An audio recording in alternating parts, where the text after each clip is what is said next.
हिंगोली जिल्ह्यातील कोळसा इथल्या जिल्हा परिषद शाळेची मोठी दुरावस्था आहे। जिल्हा परिषद शाळेची संपूर्ण इमारत धोकादायक आहे। शाळेच्या भिंतींना तडे गेले आहेत। संगणक कक्ष सुद्धा गळकाय। लाखो रुपयांचे संगणक धूळ खात पडलेले आहेत।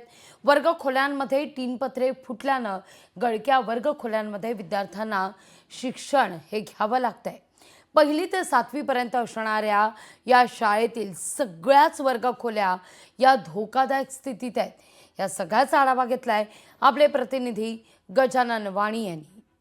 मी सध्या हिंगोलीच्या कोळसा येथील जिल्हा परिषद शाळेमध्ये बघू शकता की या संपूर्ण शाळेची मोठी दुरावस्था झालेली आहे। बघू शकता की संपूर्ण या इमारतीला संपूर्ण अशी तडे गेलेले आहेत। दुसरीकडे आपण जर बघितलं तर या अशा धोकादायक शाळेमध्ये विद्यार्थ्यांना शिक्षण घेण्याची वेळ आलेली आहे। बघू शकता संपूर्ण इमारत जी आहे ती या ठिकाणी जीर्ण झालेली आहेत, कधी कोसळलेले याचा नेम नाही। दुसरीकडे संपूर्ण हे तीन पत्र आहेत आणि अशा प्रकारे संपूर्ण धोकादायक शाळेमध्ये विद्यार्थ्यांना शिक्षण घेण्याची वेळ आली। दुसरीकडे आपण जर बघितलं तर या संपूर्ण वर्गखोल्यांना तडे गेलेले आहेत आणि या तडे गेलेल्या संपूर्ण वर्गखोल्यामध्ये विद्यार्थी शिक्षण घेत आहेत आणि संपूर्ण शाळेची अनेक वेळा शिक्षण विभागाकडे या मुख्याध्यापकांना मागणी केली की लवकरात लवकर शाळेचं बांधकाम करण्यात यावं। विद्यार्थ्यांना अशा गळक्या वर्गखोल्यामध्ये शिक्षण घ्यावं लागत आहे। दुसरीकडे या ठिकाणी जे तीन पत्र फुटके असल्यामुळे जे पाणी गळतंय या ठिकाणी अशा प्रकारे टाक्या ठेवून वर्गामध्ये विद्यार्थ्यांना शिक्षण घ्यावं लागत आहे। वर्गात पावसाचं पाणी येत असल्यामुळे विद्यार्थ्यांची पुस्तकं भिजत आहेत आणि यामुळे विद्यार्थ्यांना या धोकादायक वर्गामध्ये शिक्षण घ्यावं लागत आहे। आपल्यासोबत विद्यार्थी आपण तिच्याकडून जाणून घ्या। दीदी, वर्ग गळतात का रोज?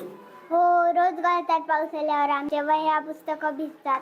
अनेक वेळा या शिक्षण विभागाकडे मागणी केलेली की लवकरात लवकर या शाळेचं बांधकाम करण्यात यावं अशी मागणी आता येथील जे मुख्याध्यापकाने केली, मात्र तरी देखील शिक्षण विभाग दुर्लक्ष करताना पाहायला मिळते। कॅमेरामन राजेश सोबत गजानन वाणी, लोकशाही मराठी, हिंगोली।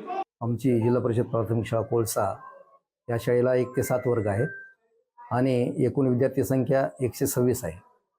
आमच्या या ठिकाणी 9 खोल्या उपलब्ध आहेत। 9 पैकी 4 ह्या RCC आहेत आणि बाकीच्या 5 ह्या 3 पत्राच्या आहेत। 3 पत्राच्या 4 खोल्या पूर्णच गळतात, त्या जीर्ण झालेल्या आहेत। त्यासाठी आम्ही पंचायत समिती आणि जिल्हा परिषदला पाठपुरावा केलेला आहे आणि तसंच ग्रामपंचायतला केलेला आहे।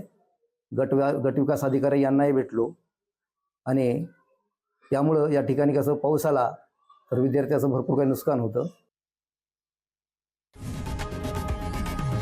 लोकशाही मराठी ऐका, पहा, जागरूक रहा।